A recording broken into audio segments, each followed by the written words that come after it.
Welcome to the morning labor session.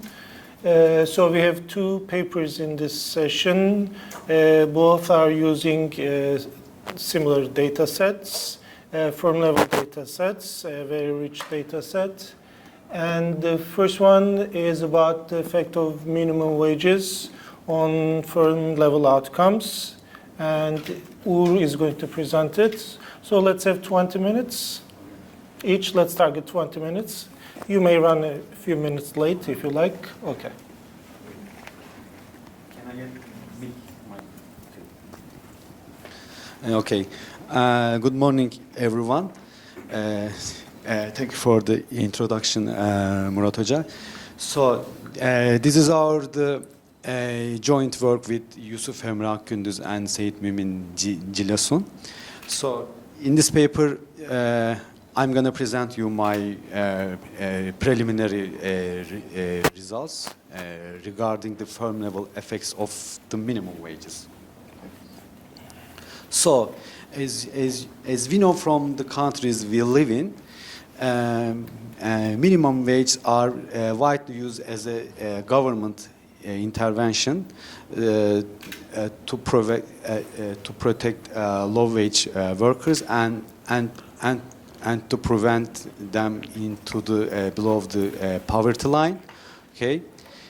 As we expected, impacts on the labor markets and the firms has been a key area of the debate in the economics, right? So in the literature, more studies have been focused on the employment effects of this policy intervention. Okay, but they are using mostly the labor force survey data sets, or they are implementing regional or the industrial based analysis. But there are relatively less papers for the firm level effects of the minimum wage. So in this paper, our aim is to investigate the effect of minimum wage on the firm level outcomes. Okay, so we are focused on this specific event, which is which Turkey implement a sudden increase in the minimum wage in the 2016. Okay, so our firm level responses are the first one is the price, which is our main variable or the main focused outcome, and then we will also investigate the supply side variables such as profit rate, employment, sales, and the production. Okay. So, in the literature, there are some evidence documenting the firm level effects of minimum wage, but recent studies and the old paper as well have focused on the profit, employment, and the price effect, and we saw that there is certain degree of the pass-through effect of this minimum wage, as we expected. However, these results varies by the country or industry. In other words, these results are depending on the context of the country and the industry or region. Okay, so our paper is a first attempt to provide causal impact of the minimum wage in a developing country. Okay. our second contribution is to take account the market concentration of the industries which firms operate. Okay, so we want to see how the market structure affect the firm level pass-through effect of the minimum wage. Okay, and our last contribution is related with the data we used. Okay, we are using the firm product level data. We have information of the sales and the quantities of firms for each product. Okay, in the literature, most papers are focused on the specific products of the firms. Okay, for example, for the Cart and the Kruger paper, they are focusing on the some products of the McDonald's restaurants. Okay, so let me introduce the policy shock of the Turkey. Before 2016, minimum wage increases are more or less around the consumer price index, but in the 2016, Turkey implemented approximately 35% increase in the minimum wage, which is a significant and sudden policy shift. Okay, and as we follow from the news and the social media, this policy is motivated by the political issues. So the incumbent government was trying to re-elect. Okay. So the in Turkey, the share of minimum wage workers is around 40%, but after this policy shock, this share reached up to approximately 50%. Okay, and this large-scale shock provides us a natural experiment to study how firms adjust their outcomes against this policy shock. Okay, so we are employing four administrative and one survey data set provided by Turkstat from 2009 to 2019. Okay, the first data is the Prodcom survey data, which provides information on sales, quantity, production value, and the production quantity at 10-digit products of firms with having employment 20 and more. Okay, and the industry classification of these firms are belonging to manufacturing and the mining industries. The second data set is the employer-employee data set provided by Social Security Institute. We are using this data set to calculate the firm level minimum wage exposure of the firms. Okay, the third data set is balance sheet data set. We are using this data set to calculate the profit rates of firms. So the fourth one is trade data set to identify the exporter and non-exporter firms, which is relevant in our case because exporter firms may not be able to charge their price because of their price taker status. Finally, we will be using the industry and service statistic provided by dataset to able to put the industry and region fixed effect. Okay, so this is our first identification. Okay, using the firm product level data. Okay, firm product and time is the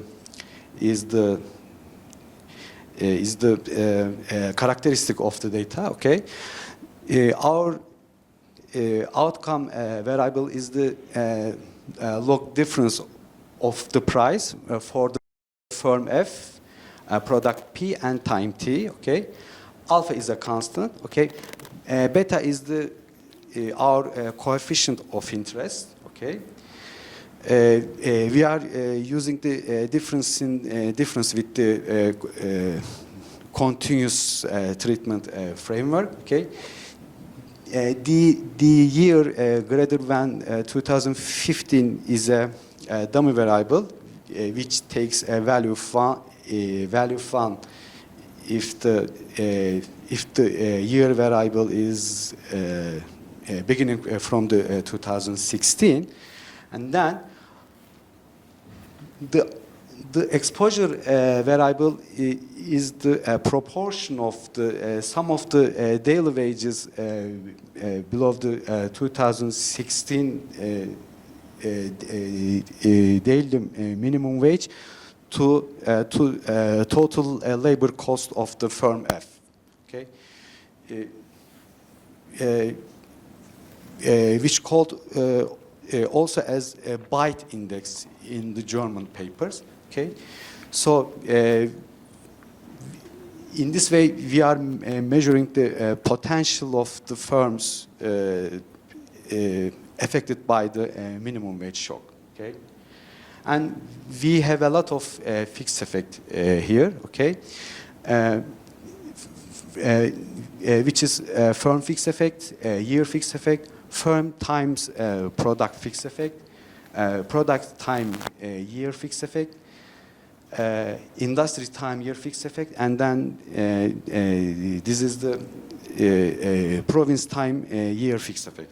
Okay, to control the various potential shocks. Okay. Oops, sorry.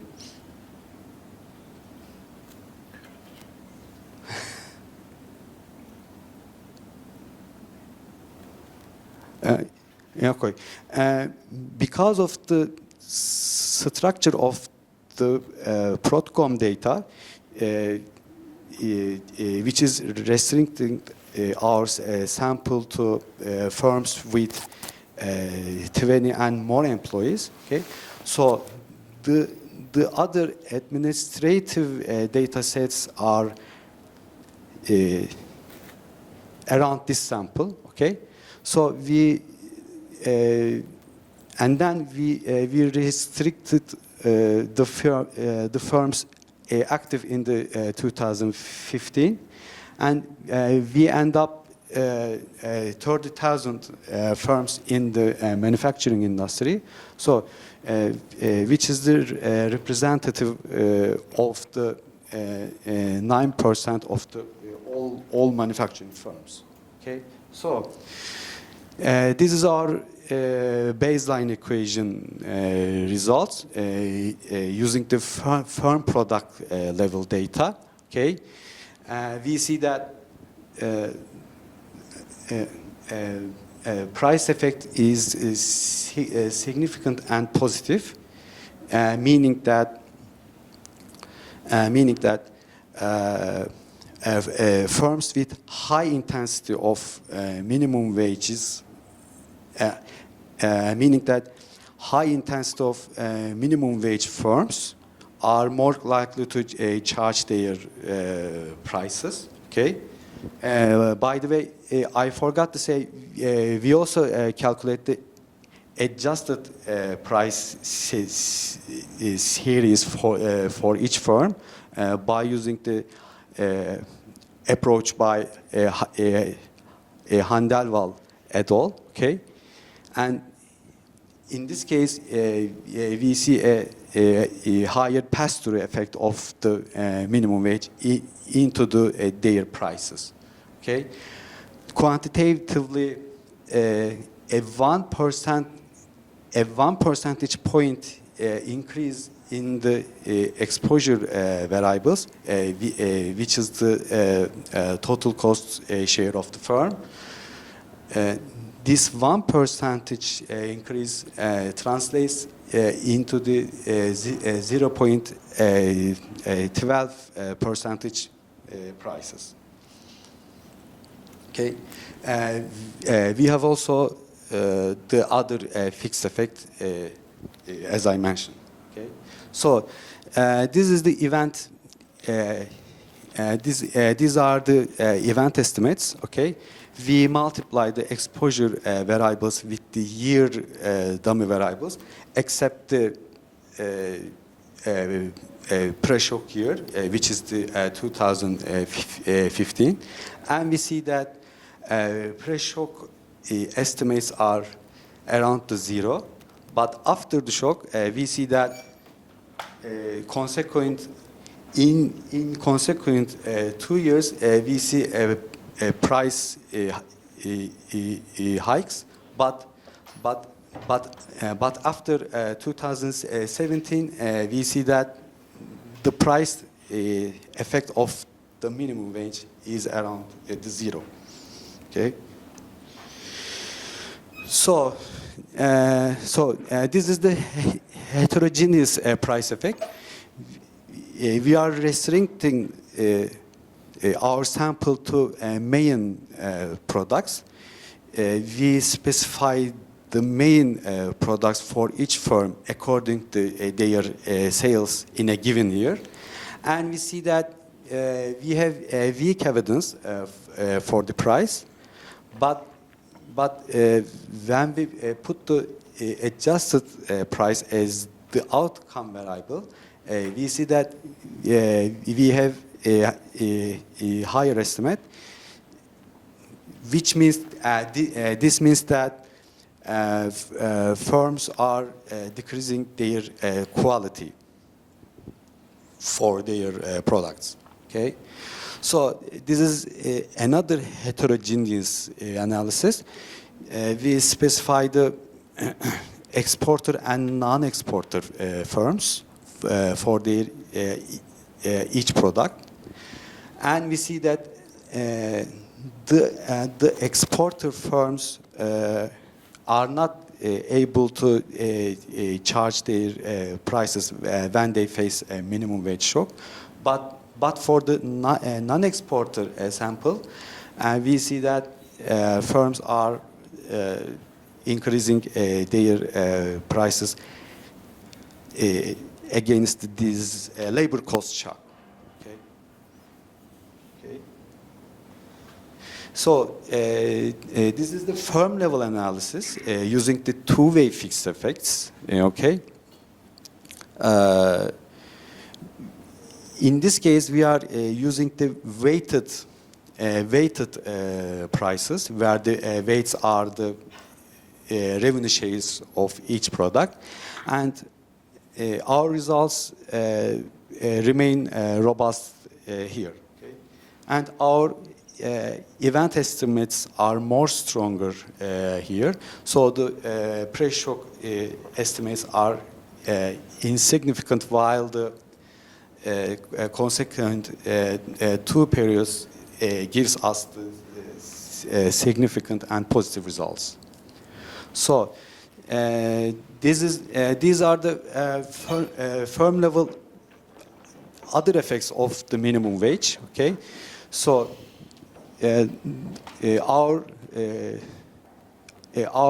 outcome variables are sales, production value, employment, and the profit rates. Okay, and we see that after this policy shock, okay, higher intensity of firms in terms of their minimum wage share has negative sales, production value, employment, and the profit rate. Okay, the event estimates are more persistent here, and we see that after this policy shock, effect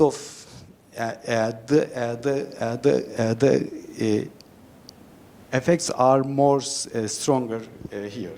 Okay, so which is for the production value. They are very similar to sales. So this is for the employment outcome. Okay. So which is for the profit rate. Okay. So our last exercise is relating with the market structure. Okay, we calculate the Herfindahl-Hirschman index at the industry level to calculate the market structure, and a higher Herfindahl index means the means less competition, and we see that we interact this variable with our exposure and the year dummy variables, and we see that in this case firms are more likely to charge their prices when they operate in the less competitive industries, which is also the expected thing. But in the adjusted price case, we couldn't see this such an effect. This is due to the fact that firms in the less competitive industries are less likely to change their qualities. Okay. What's the difference between the adjusted price and the regular one? Can you remind us? So, okay. We are subtracting the price levels from the quality indices of the adjusted prices, or yes. we can call it that. Yes, yes, yes. Okay. So we also this heterogeneous analysis for the other outcomes. Okay, and we see we see that this interacted effect in the employment and the profit rates. These results are meaning that firms with less competitive industries fire their workers, and their profit rates are declining. Okay, which is also consistent with the Draka paper. Okay. To conclude, we find a positive effect of minimum wage increase on the prices. Okay, which is also equivalent to 0.12%. And this positive effect is observed in the weighted firm level prices. Okay, and these firms have less employment and profit rate and the sales. Okay, so thank you for listening. Okay, so right on time. So let's move into the second paper.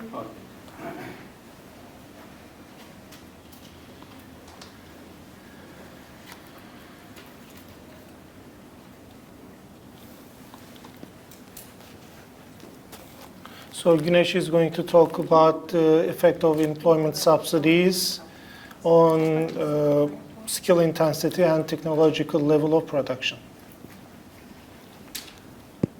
I think this is not working. Yes. Okay. This is working. Okay. Okay. Hi everyone. Thank you very much for listening to us today. This is a work in progress. It's joined with Çağlar, Yüncüler, my co-author. It's the first time we are ever presenting this work, so we are very happy to receive your comments and suggestions. So Ugur already mentioned about the active labor market policies and their importance for improving employment outcomes or several outcomes at the firm level. And what we are doing in this paper is to look at a particular employment subsidy, and employment subsidies are widely used to improve employment outcomes for especially the disadvantaged groups and support labor market inclusion. And the research, when you look at the research, there are several papers that look at the effect of these subsidies on employment. But since these subsidies change the cost structure at the firm level, it's not very clear whether there's only effects on the employment side or whether the firms are also investing in capital, physical capital or human capital. So the motivation of this paper is to look at other outcomes at the firm level to understand what kind of outcomes change when the cost structure at the firm level changes. So we are looking at a very particular employment subsidy, which was implemented in 2016. And we are looking at a period between 2006 and 2019 in Turkey. And this subsidy was extended or given to the disadvantaged regions of Turkey during our sample period. And we exploit two policy changes to legislative changes to identify the effects of this employment subsidy on capital intensity and skill composition in the manufacturing sector in Turkey. And we are using a very rich employee-employer matched data set. It's very similar to what Ugur is using, but they are using the Turkstats data set and we are using the Ministry of Industry's data set, but they are very similar in nature. And just let me give you a preview of the findings. And so we find that the employment subsidies were effective on on micro firms actually, in terms of increasing employment. But when you look at capital outcomes like capital intensity, capital per worker, we also find that it had an impact on micro firms and small firms. The small firms benefited from increased capital accumulation and capital intensity, but the results for medium-sized firms were more mixed, and also for the large firms, the results are mixed. I will just skip the literature, but just let me give you a summary, a quick summary. There are several studies, and these studies mostly focus on the developed countries, and they look at whether, reducing the labor cost improves employment. And these are, they find mixed effects. Like some of the studies find positive effects, some of the studies find that these subsidies do not work. But the evidence from developing countries are more scarce, and it makes sense because the data quality is actually weaker in many developing countries until recently, because in the last years we have seen papers coming out of developing countries which use administrative data set, and again the results are mixed. There are a couple of papers from Turkey as well. There is one paper by Becherman and Daysal, and they look at a similar subsidy, similar to the one that we are using in our paper, but they look at an earlier version of the subsidy. There are a couple of papers on a different type of subsidy, again an employment subsidy, but this subsidy for these set of papers were extended to disadvantaged groups such as women and youth, and there is also mixed evidence. We have another paper, me and co-authors. We look at this subsidy again, but we look at the subsidy only from the employment perspective, and in the one that I'm presenting today, we are looking at only the manufacturing sector, and we are looking at capital intensity. And we hope to contribute to the literature by showing that since the cost structure changes at the firm level, there might be unintended consequences at the firm level, and firms might also choose to invest in capital while labor becomes cheaper. And that's what we are trying to show today. So let me give you information on the institutional background. So this is going to be a bit complicated, so if something is not clear, please do not hesitate to ask. So when you compare the labor costs in Turkey, Turkey has a relatively high firm tax wage in comparison to the OECD, and the labor costs are on average 39% of the total cost. So you see that some of the burden falls on the employees and some of the burden falls on the employers. about 22 to 27% of the total burden falls on the employer side. And there's a reason that we have this circle here, the red circle. It's called the disability, old age, and death insurance. And the subsidy that I'm looking at in this paper removes this 11 percentage points entirely from the firm sides. Although there are several subsidies in place in Turkey, the tax code and the subsidy system is a bit complicated. But there is one universal subsidy, which is called the 5-point subsidy in Turkey. And this is applied to all firms automatically, as long as a firm does not have any debt to the government in terms of social security premiums or arrears. So if you do not owe to the government any tax or any debt, then you get to receive the 5 points reduction automatically. The firms do not even need to apply for that. It's just automatic reduction on the social security or the debt and disability insurance. So it reduces the cost from 11 percentage points to 6 percentage points, 6%. And then there is another subsidy, which is called the 6 points additional subsidy. And this is also automatic if a firm is receiving the 5-point subsidy, but the firm has to be located in one of the disadvantaged regions of Turkey. And we have currently 6 subsidy regions, region 1, 2, and 3, 4, 5, and 6. 1, 2, and 3 have incomes per capita above Turkish average, and their socioeconomic development index is above Turkey's average. But the regions 4, 5, and 6 have lower development levels. Therefore, these 4, 5, and 6 regions are called the subsidy regions, and they get to receive this additional 6-point subsidy. So if you are a firm in one of these regions, you get to receive 11 points reduction in the social security. So these 6 points are extra, right? Extra, yeah. On top of 5, it's extra. So it removes the 11% entirely. Okay, let me just give you the map. So this is subsidy. The dark navy color is region 6. The darker blue is the region 5, and light blue is region 4. And some of the region 4 districts and provinces are actually more to the west, and this is the least developed part of Turkey. And this subsidy is actually not new. It's been in place since 1998, but the coverage has changed over time. And in 2013, a final list of eligible provinces were announced, and it's in total, and there are in total 51 provinces in Turkey under this subsidy.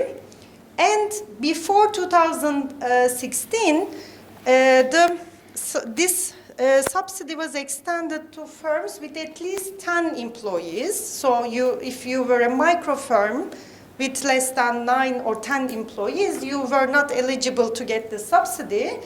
And the subsidy was applied only to the new hires. So it's not for all the workers, but it's just for the additional worker that the firm is hiring. But in 2016, I think after the minimum wage increase in March 2016, the government announced all of a sudden that all the firms in these subsidy regions were eligible. So not just the large firms, but also the micro firms were eligible.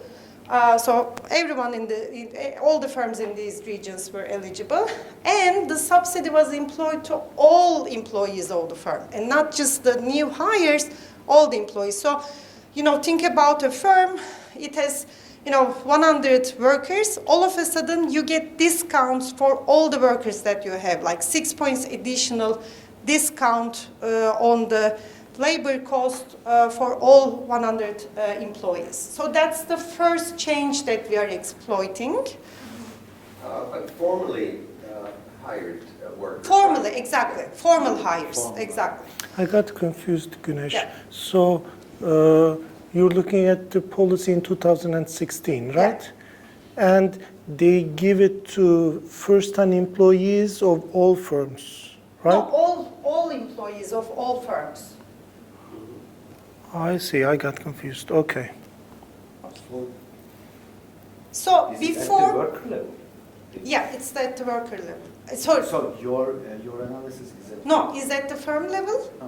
but then we also merged the employers' data, employee data with the employer But data. then the policy would be more effective for larger firms. We find some results on that as well.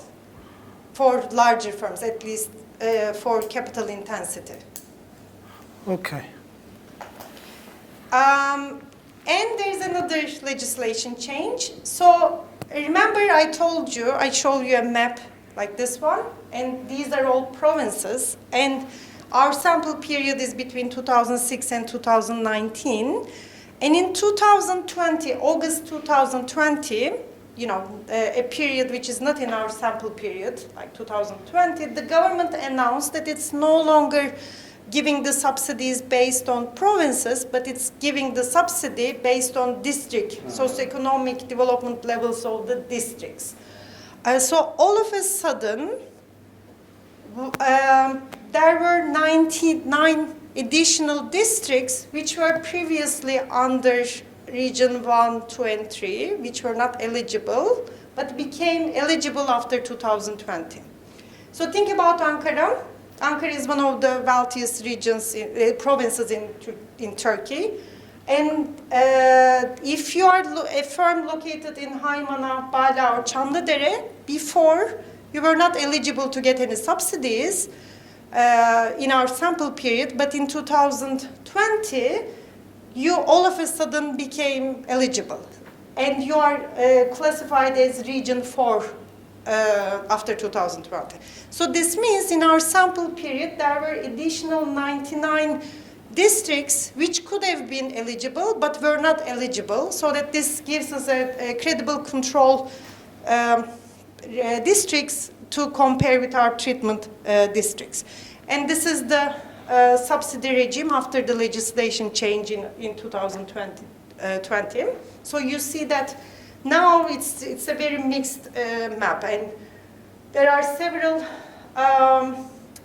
districts here which became eligible, but we are only looking at Region 4.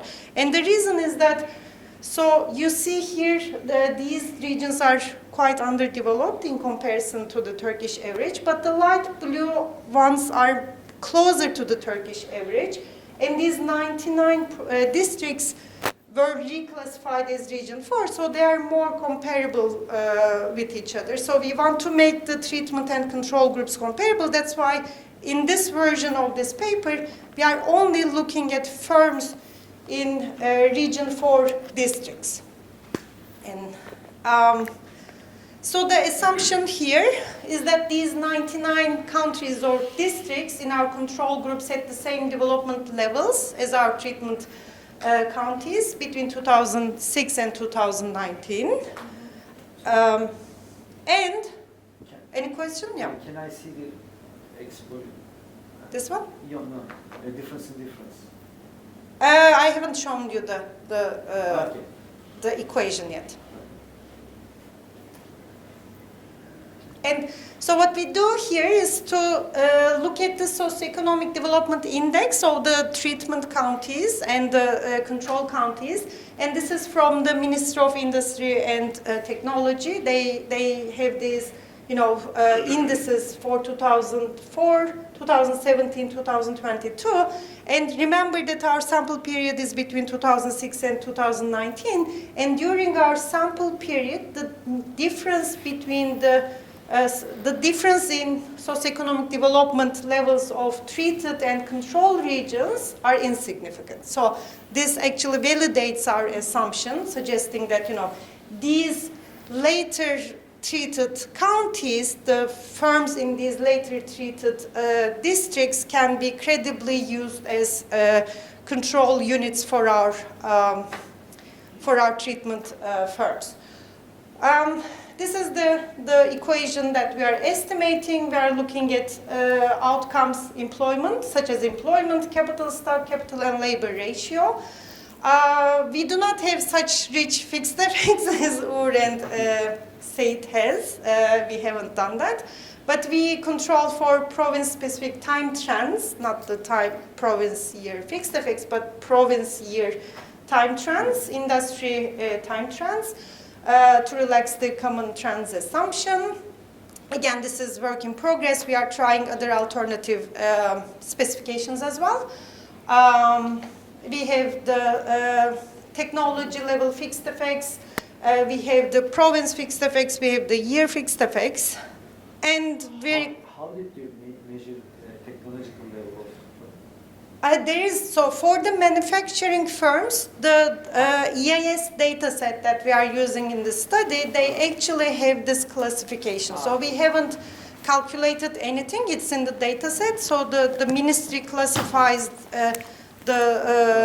looking at their, I think, sectoral codes or their production or produced products. This is the OECD class. Exactly. I think it's the EU classification. Yeah. I'm not sure, but there's some I mean, we haven't done anything. It's just in the data set. So this data set is called the Entrepreneur Information System, provided by the Ministry of Industry and Technology. It's a matched employee-employer data set. It includes all the firms in Turkey except for the defense and the finance sector.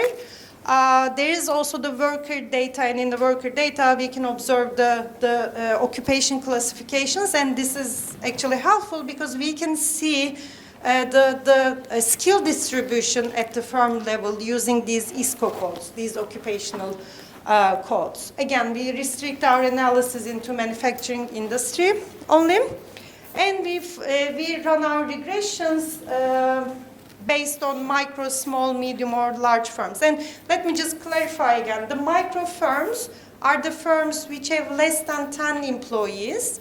Small firms have employees between 10 to 49.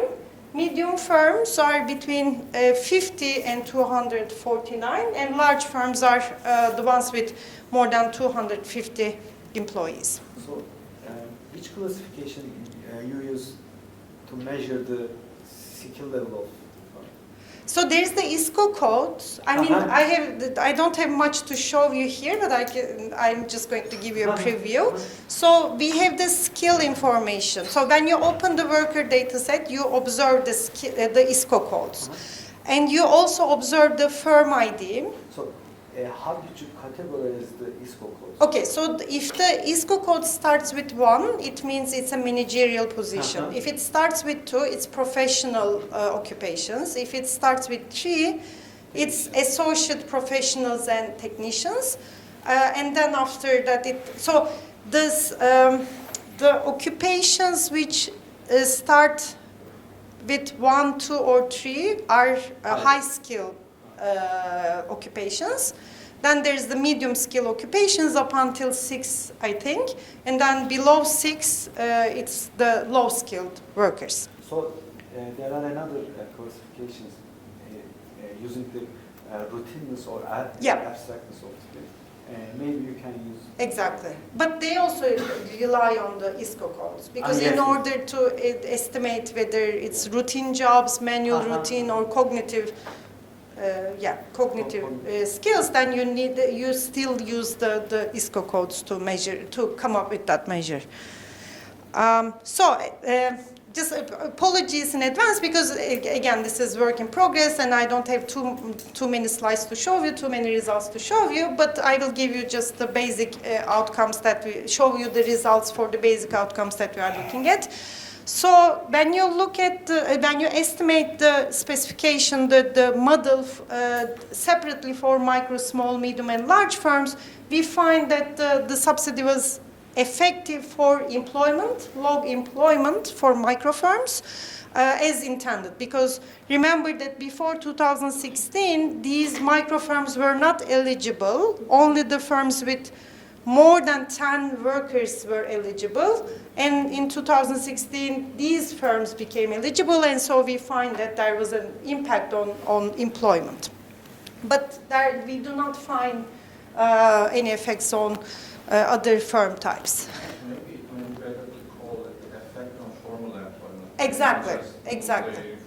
Exactly, that's correct. So since this is administrative data set, we can observe only the formal workers, and we don't get to observe the informal workers. In our other paper, we look at formalization by using the HLFS. And in that paper, we show that it was not actually the new employment creation, it was more about formalization of the existing workers. So have you done whole sample estimation? What do you mean? So you are doing the subsample analysis here. For manufacturing sector, yeah. So did you do for the whole sample? Yes, this is for the whole sample. So what was the result? Like micro, small, medium combined. How, you mean the pooled?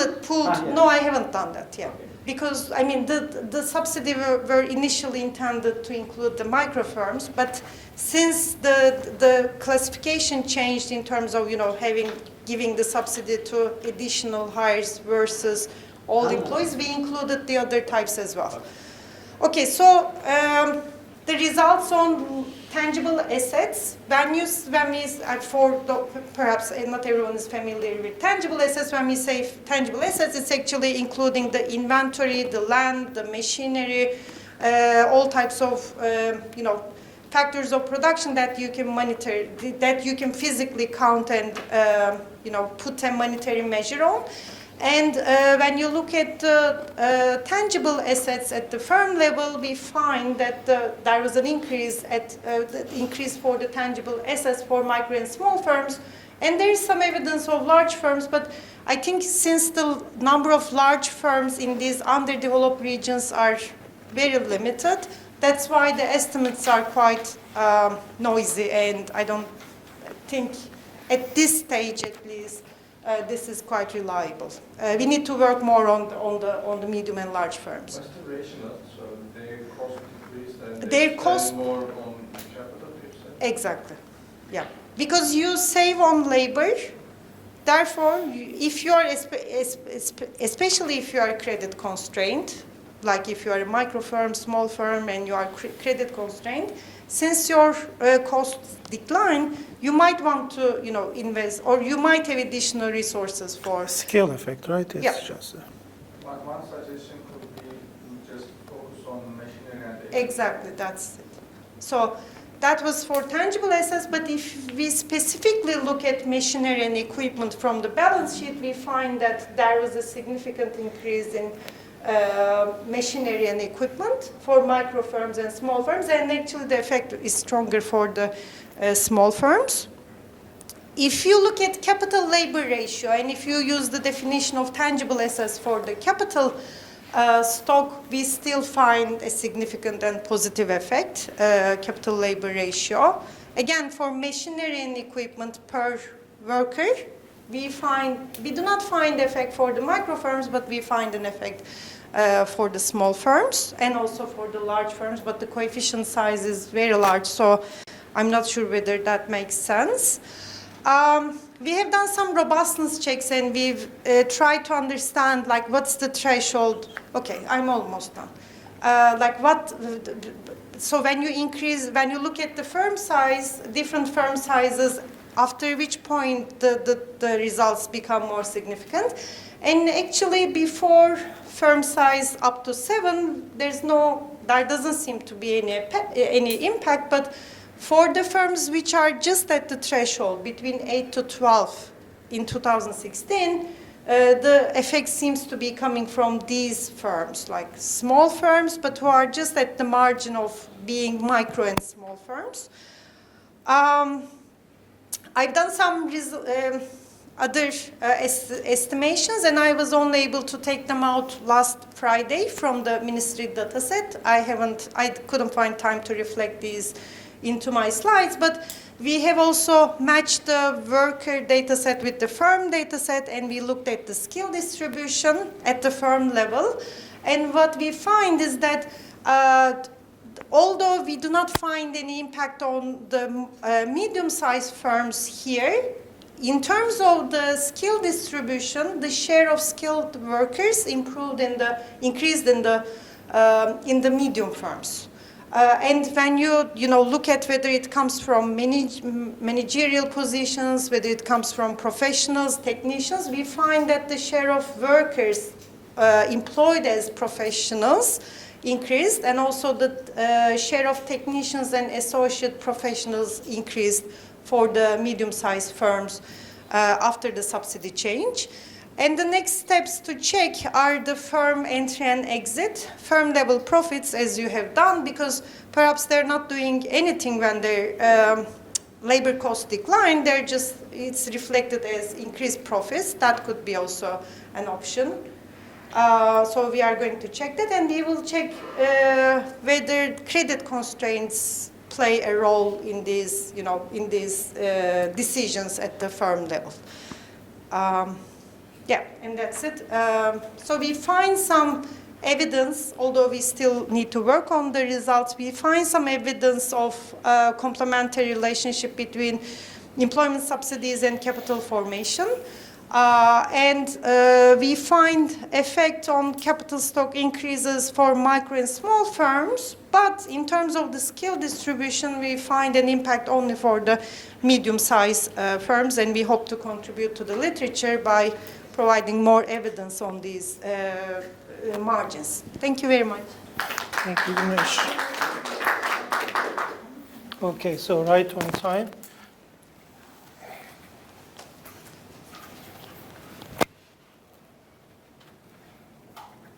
The other one first. Actually, I should first discuss the other one with the same order. It's this one. Okay. Okay. So first I should say that I really liked both of the papers. So I'm going to discuss with the same order. First one is the firm level effects of minimum wages. I'm first going to summarize the papers a lot so that we can think about, better understand and think about the contributions. So the first study looked at the impact of a large minimum wage hike in Turkey. So this hike was a 30% increase, and given the inflation in that year, the net increase was about 22-23%. So it's a large net increase. So they look at the effect of this policy on firms' outcomes, in particular prices. Prices is key in this study, but they also look at firm outcomes such as sales, employment, production, and profits. Okay? So what do we expect, like theoretically, when the minimum wage increases? So it increases the marginal cost, right? So when the marginal cost increases, firms are supposed to produce less. And in the product market, we expect the supply curve to shift to the left, and prices are going to increase. But this is part of the effect. With the minimum wage increase, individuals also have more income, so their spending could be higher as well. So it also implies a demand shift. So demand shifts to the right, supply shifts to the left, so prices could increase because of both reasons, supply reason and demand reason. So this study focuses on the supply part. Then how does it hold demand constant? We're going to see it has product level data. So, they have product fixed effects. So, if there's a demand increase, it might differ across products. If the marginal propensity to consume for a product is higher, the demand for that product is going to shift more. But they have product fixed effects. So they can hold the demand shift in a way constant and identify the supply effect, so the cost effect. So their data, the micro level data, is particularly good in this sense. They can control for product and the shift in the demand curve. So they have very rich data set, combining a lot of administrative data sets. They're using it from 2010 to 19, and they are using a diff and diff methodology. So what is the treatment and control groups? So some firms are exposed to, minimum wages increase. Some firms have more minimum wage workers. Some firms have fewer minimum wage workers. So they construct two different exposure variables. One exposure variable looks at the share of minimum wage workers among all workers. The other looks at the wage gap, okay, and it combines the wage gap. And the other good thing about the data of the study is that it conducts an event study analysis. Okay, so it allows for them to check the identification assumption, and it allows them to look at the dynamic effects, like how long the effects last. Okay. So what are the key findings?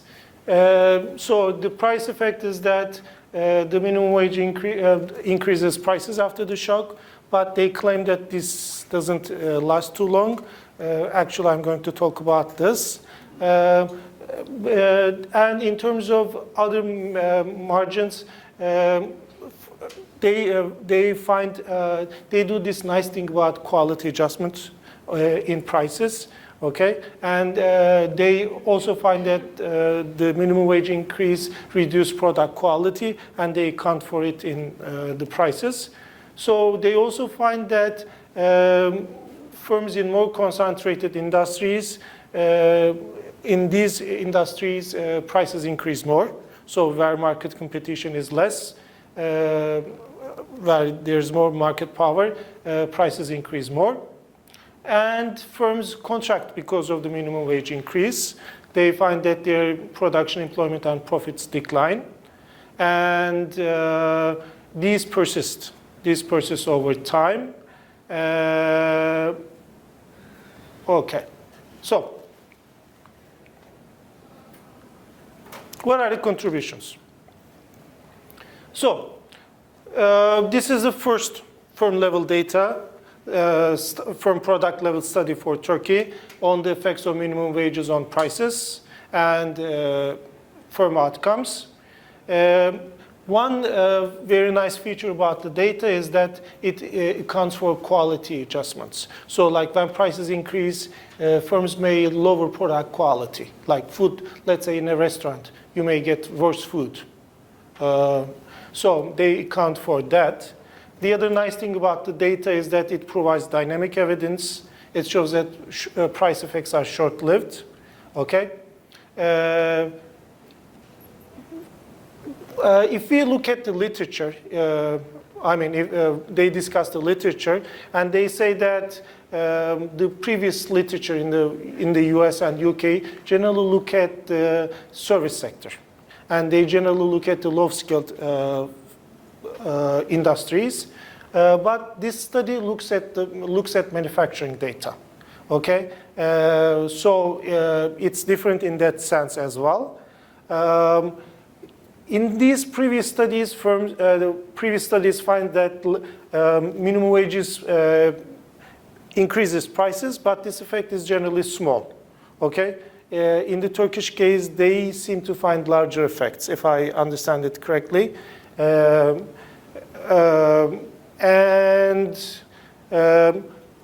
Okay, I'm going to come back to this. Okay, so what is the general conclusions?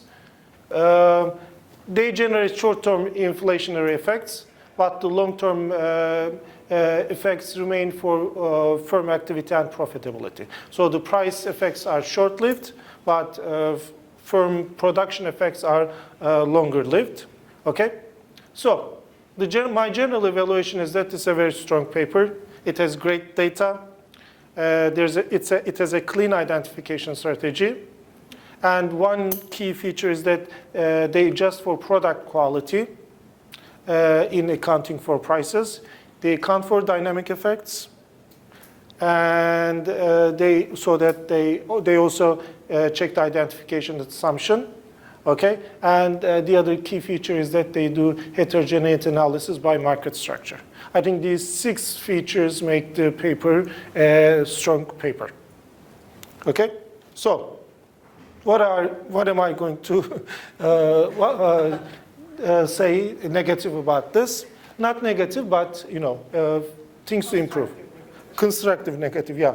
So one issue is that the good thing about the paper is that this paper uses, like the previous papers, as far as I understand the literature, previous papers in the US and UK generally are about the services sectors, low-skilled industries. Okay? So we're looking at the manufacturing sector. So what kind of a difference we would expect? So manufacturing sector, firms need to trade, like they need to stay competitive.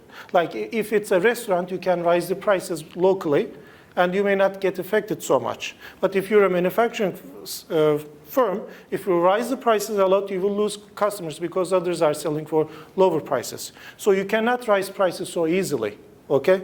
Therefore, I would expect the production, employment effects to be strong, but price effects to be weaker in the manufacturing sector because you need to compete internationally, okay? So one thing that I was surprised is that your price effects, the magnitude of the price effects you find is large compared to the previous literature, which I wouldn't expect. You referred to a meta-analysis paper. They find that big, which I wouldn't expect.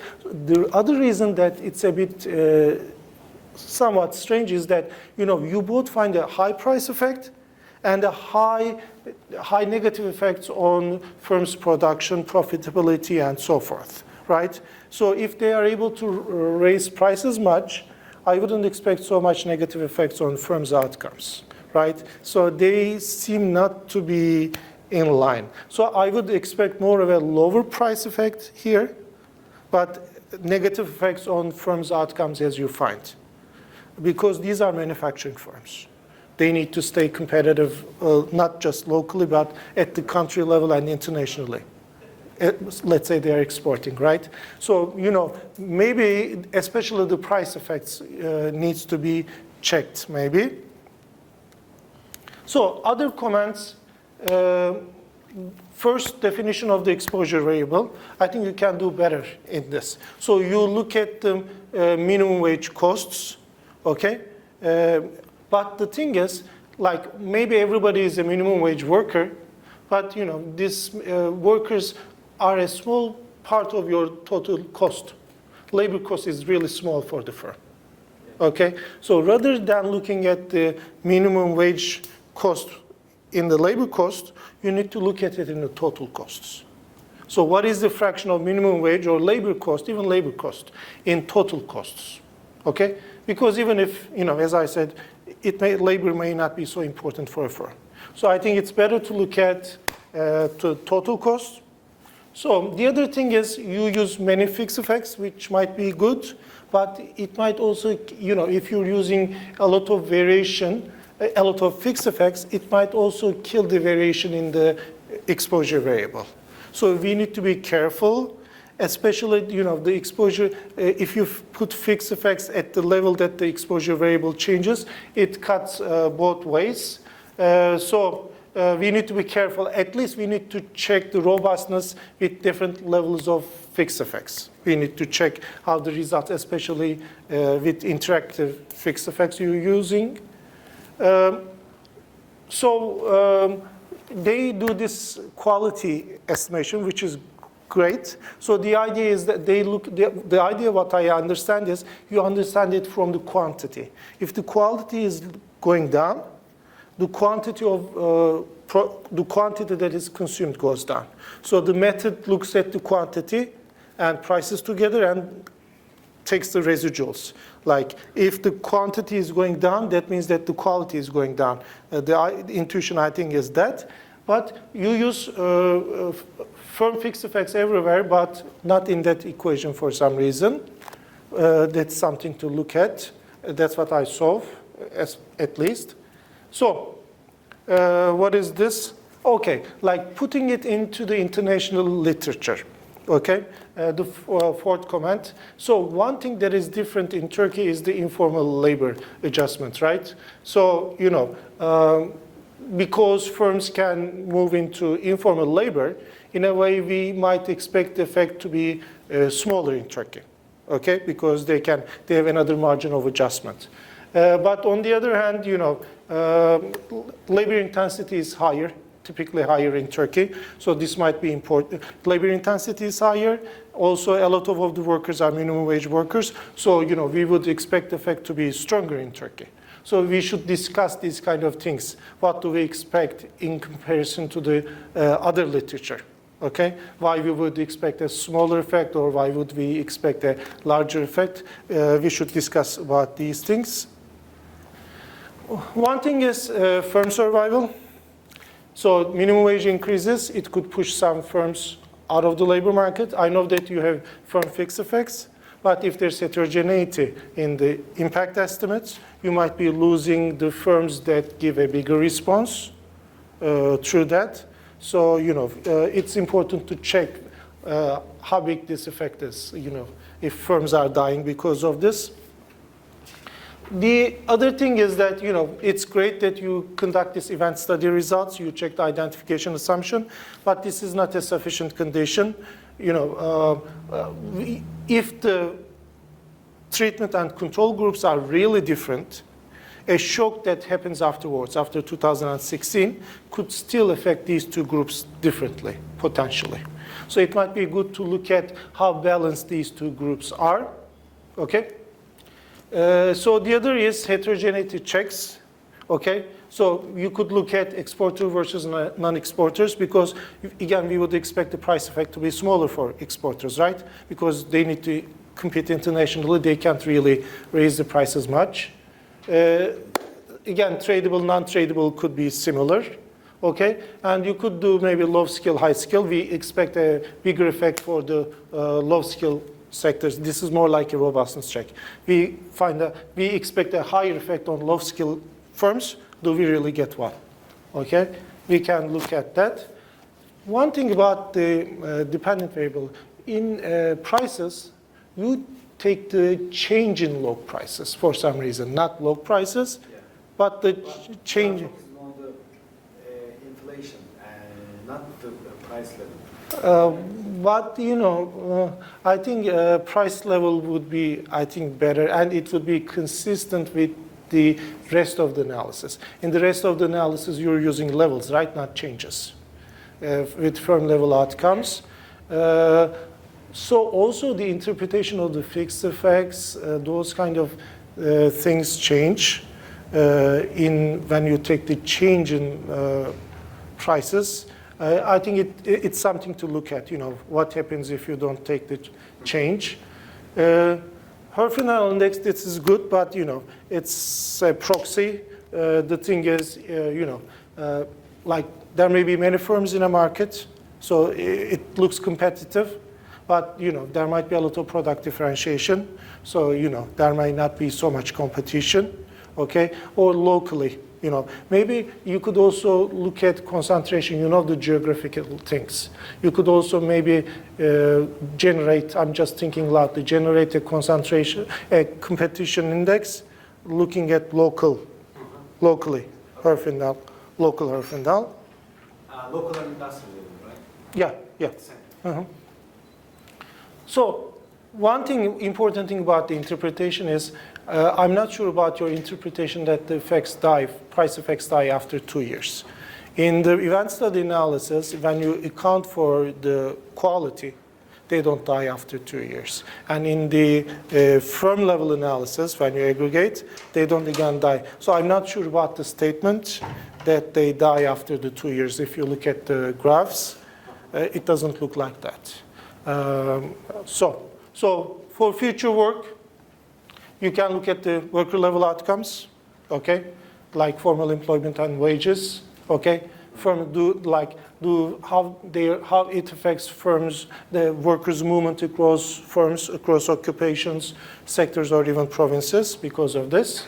So, like the other paper, okay, what are the effects on capital? Capital deepening or automation, and workers are more expensive, so do they switch to automation and so forth? Okay, so let's move into the other paper quickly.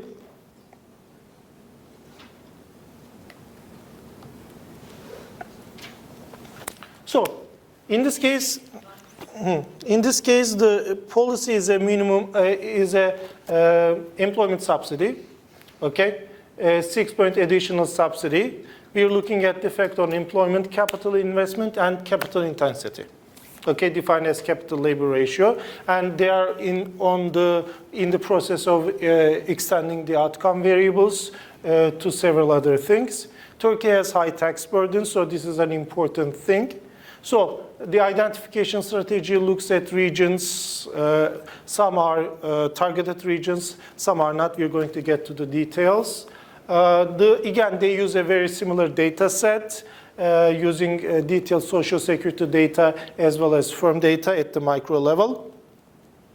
The methodology is difference and differences.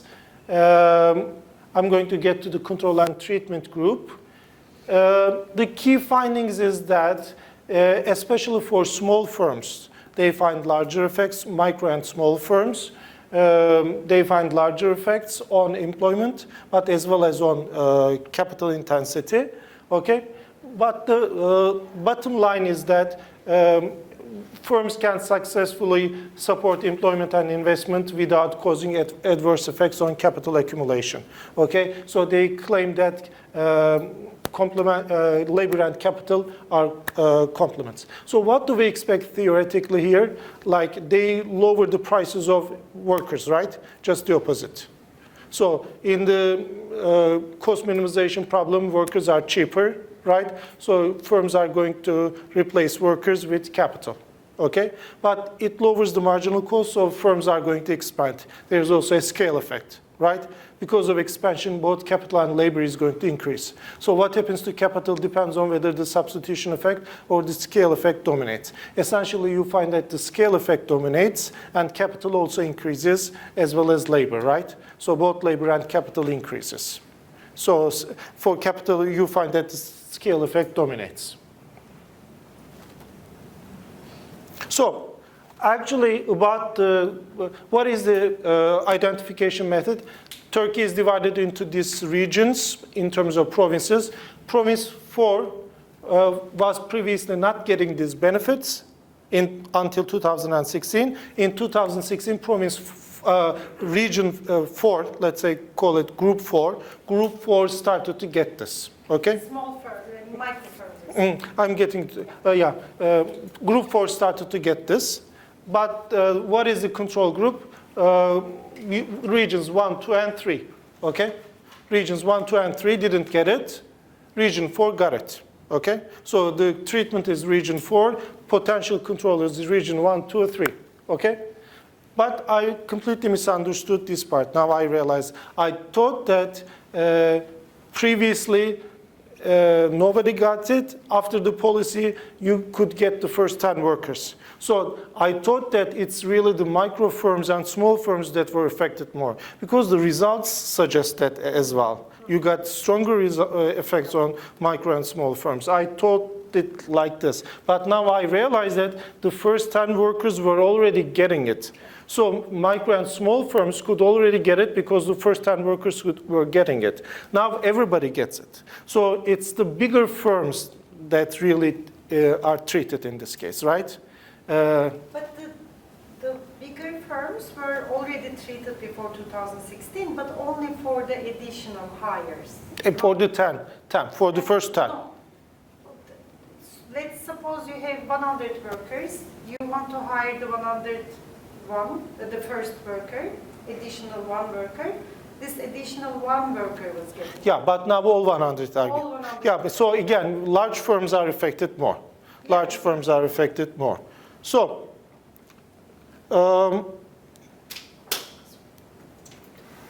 so they use a standard DID, okay? They use a standard DID. They use the difference from standard DID is that they have a panel data. So they can use firm fixed effects. That's the key thing about this. So they are not comparing different firms, but they're comparing the same firm with itself. They need to check the parallel trend assumption. The good thing is they check robustness by certain ways, okay?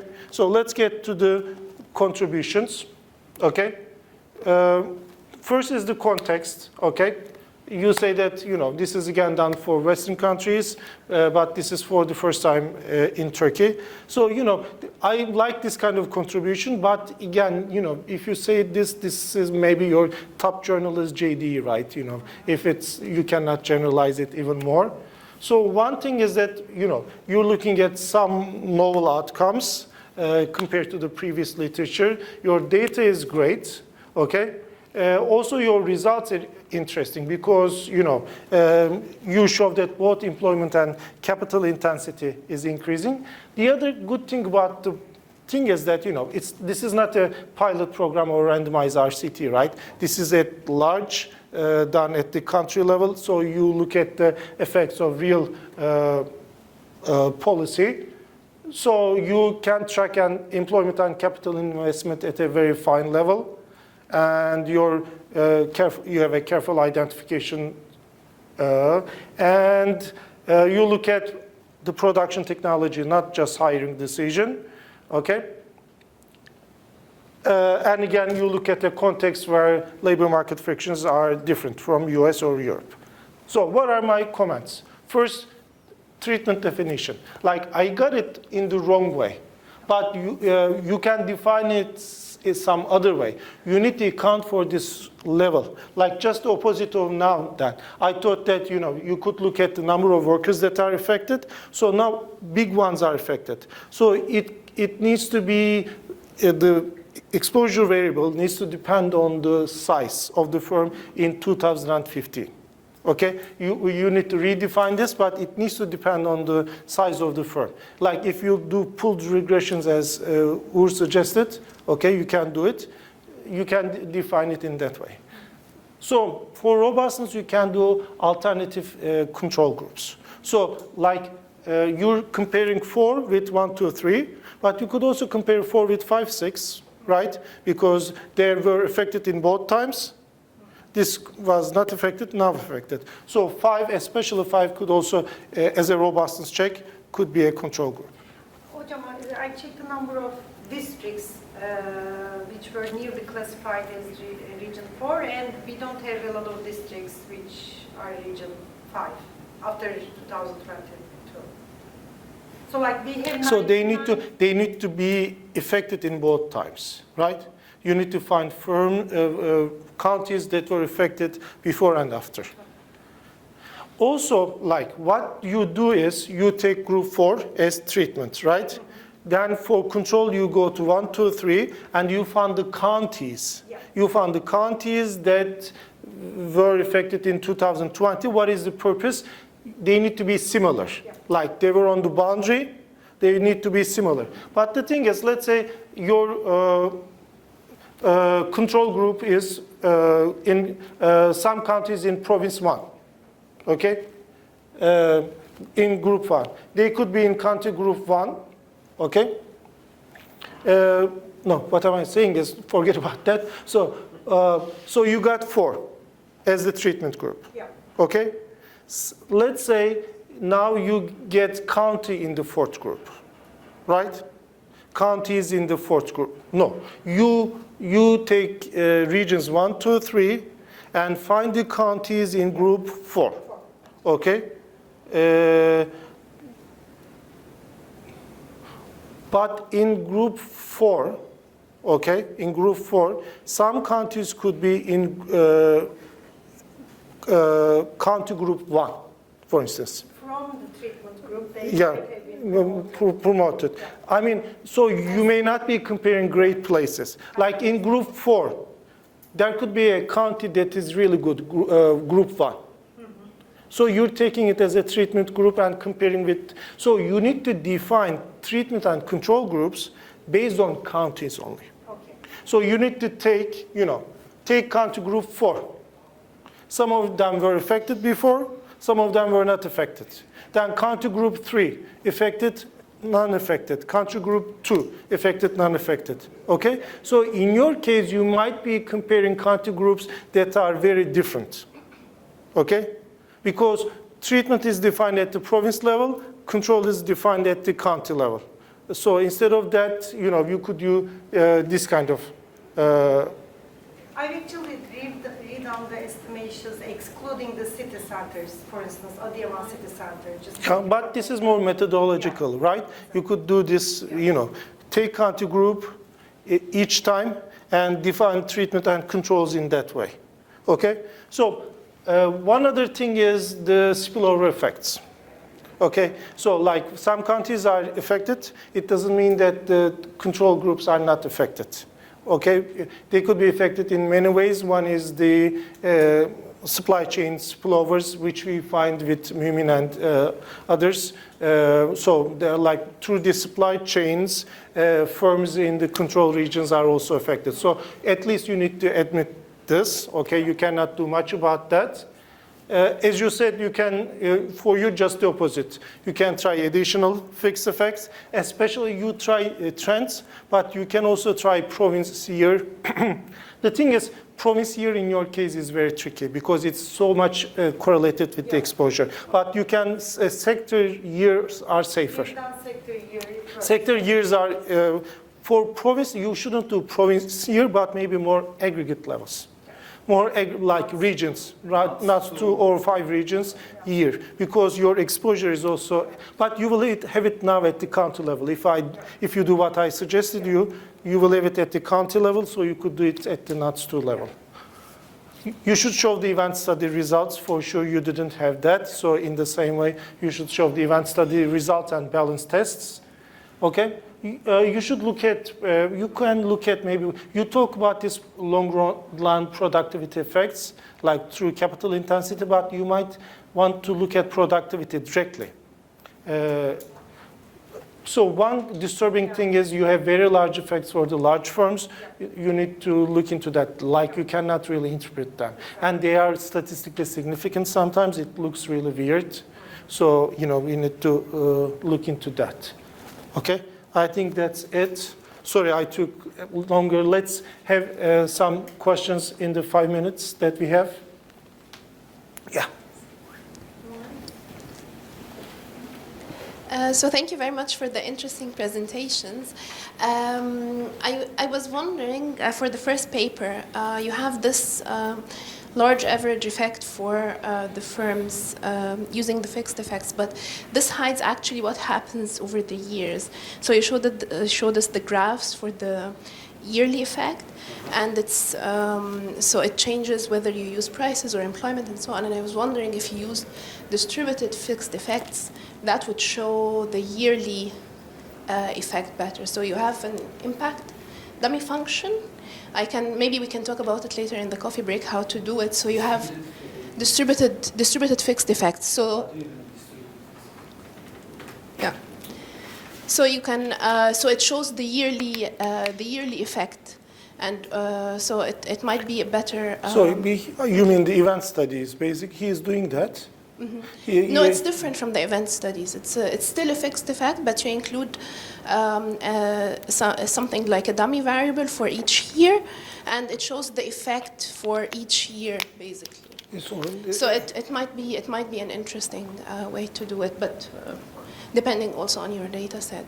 And I was wondering for the second study, so it's also very quite interesting, and I was wondering if there might be a gender effect, a heterogeneous gender effect on employment. Thank you. Other questions? Yes, Anuja. All right, fascinating. I'm really excited about the firm level data becoming used more and more. I have several questions to Ugur. It would be nice to report what fraction of workers are covered. Employment margin is 20, right? 20 and above. So what fraction does that correspond to?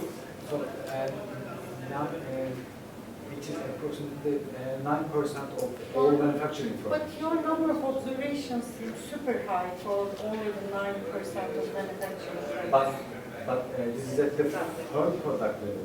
Firm products. And how many products per firm are there on average? I mean, aren't they usually most of firms are a single product. Okay, I thought that. I'm more interested in the fraction of the employed workforce that you're looking at, right? Your data set is confined to, I mean, the majority of the firms are micro, and then the next one I couldn't remember from the top of my head, 10 to 20. So what fraction of employment are we looking at? I think that would be good to know. The employment effect that you reported is huge. I mean, it's so huge that it's almost 0.4, you saw. So I'm not sure if it has anything to do with the way the dependent variable is measured differently. Murat alluded to that. But it looked like an extra percentage point increase in labor costs affects, the effect is 40% reduction in employment, 0.4, right? I mean, that's unbelievable, right? I don't think that can be true. That has to be looked into. Why? Why is this happening? Now, one thing that we see from the supply side, from the worker side, household surveys, is that the employment adjustment is probably taking place in two different dimensions. One, the stock, because it's a huge minimum wage increase, so all of a sudden, like you said, 40% are influenced. So it's not only the new workers that you're paying extra wages, but all the existing ones, you have to pay high wages. So it's a huge impact. So the firms may adjust stocks, or workers themselves may adjust, because if Ahmed was getting much more than minimum wage before, and now Mehmet gets as much as he's getting, Ahmed might quit. In fact, we have some evidence coming from the household side that churning is increasing. More people are quitting or leaving. We can't for sure say quitting, but all of a sudden turnover is increasing. So can you somehow look at, the previous stock of the firm, how much of the adjustment is on the stock, and how much of it is coming from new hires? What do I mean by that? We also have evidence from our examination that the main effect of the minimum wage was not in terms of employment losses, but in terms of future employment losses. Firms' employment growth was affected. So that's worth into looking at. I mean, of course, all of these results are based on different and differentially fragile identification assumptions. So we have to think hard. İnsan hocam, that 40% interpretation is not accurate. So the right-hand side variable is the exposure. So it's not like a 10% versus 4% effect. And when exposure goes from 0 to 1, it goes down by 40%. So because the right-hand side is the exposure variable, it's not a percent change in minimum wages. When it goes from 0 to 1, it's a 40% fall. So when you go from no minimum wage worker to all minimum wage workers, it's a 40% drop. And finally, I'd be careful about the event analysis results. As you look forward, you find effects, but lots of other things are happening. I mean, this is a very volatile time. Inflation picks up and so on. So, the event study analysis probably doesn't consider the new things that are taking place in the economy. So how to do that, you have to think about, I think. And finally, Güneş, I have a few questions for you as well. I know this region 4 well because of work that I have seen, what fraction of employment are we talking about? That would be useful to report. And then, what distinguishes Region 4? I mean, it's an income per capita designation, but can you tell more about what might be different about Region 4 so we can begin to digest what your results might imply for the rest of the country?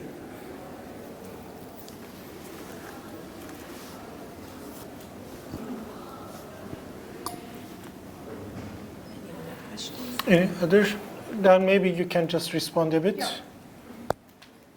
For the first question about gender effects, we have another paper, and we actually have a stronger paper over there in terms of data, because we got it especially from the Social Security Institution, and we find that the effects were more dominant for male workers, because the sectors that were affected more from the employment subsidies were construction, manufacturing, which are male-dominated. So there is a little bit of effect on female workers, but the subsidy worked more for male workers, actually, in terms of employment. So basically, bringing them from the informal sector. Exactly, formalization in the construction and manufacturing sectors. Hocam, you are right. I need to check the fraction of workers employed at Region 4. What's different about Region 4? It's actually, I mean, it's close. So we didn't want to focus on Region 6 because it's very different from Turkish average. So we have a lot of southeastern part of Turkey. Only Gaziantep stands out in the southeastern region of Turkey in terms of industry, but manufacturing. But apart from that, there is not much going on. But the subsidies are given based on the socioeconomic development indices. So the ministry looks at different outcomes, like, for instance, life expectancy, income per capita, enrollment rates in tertiary education. There are several criteria, and they estimate a socioeconomic development index, and based on that index, they decide which regions should be Region 4, 5, and 6. And we thought we have a cleaner set of counties or districts as control groups, and they were numerous, like 99 new districts that we could have used. That's why we focused on Region 4. But we need to dig more into that, you are right. It seems like some of these regions are, the tigers, Anatolian tiger regions. Yeah, Kayseri. So, yeah. I mean, that's also an interesting dimension. Yeah. It's a very, in terms of entrepreneurship, Yeah. there's this inertia. So, that's again something worth keeping in mind as you digest your results. Thank you very much, Hocam. So, thank you very much for your comments and your questions. Okay. Murat Hoca, yes, we obtain larger effects for the prices, and at the same time, we have also negative employment effects. But yes, these are the interrelated issues. When there are a price effect, we expect that the negative effects of production and employment are less. Okay, but I interpret my finding as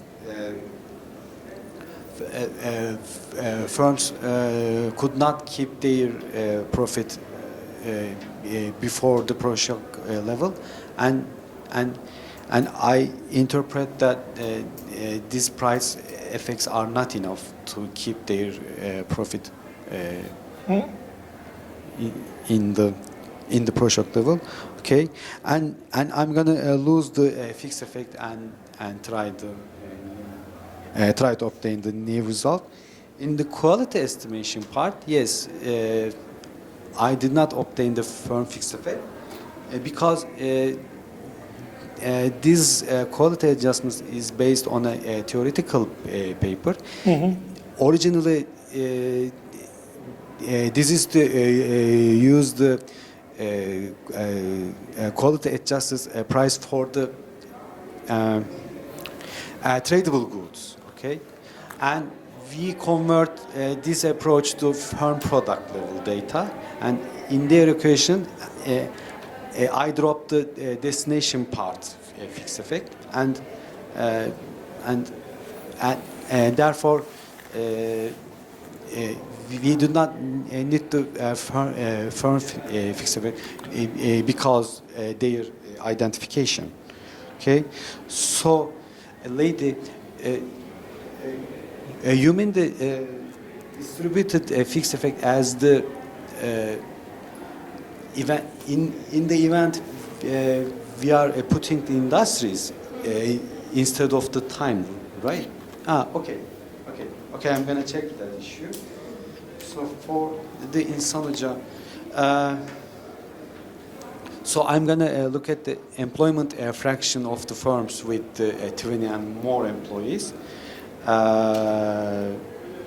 So you mean the employment growth, right? Instead of the employment level in the current year. So employment growth. Yeah, I mean, when you're in your data set, what fraction of total employment do we see, total manufacturing employment do we see when you look at over 20? That's what I meant. So you suggested that in the events there are so many shocks in Turkey. So I'm gonna try to put new control variables. Okay. Can you speak louder? I have difficulty. So you said that there are so many policy shocks, right? After the pressure. Okay. So we are currently put so many fixed effects, and I'm gonna try to put continuous variables. Yes, that would be. Okay. Thank you very much. Okay, so thank you everybody.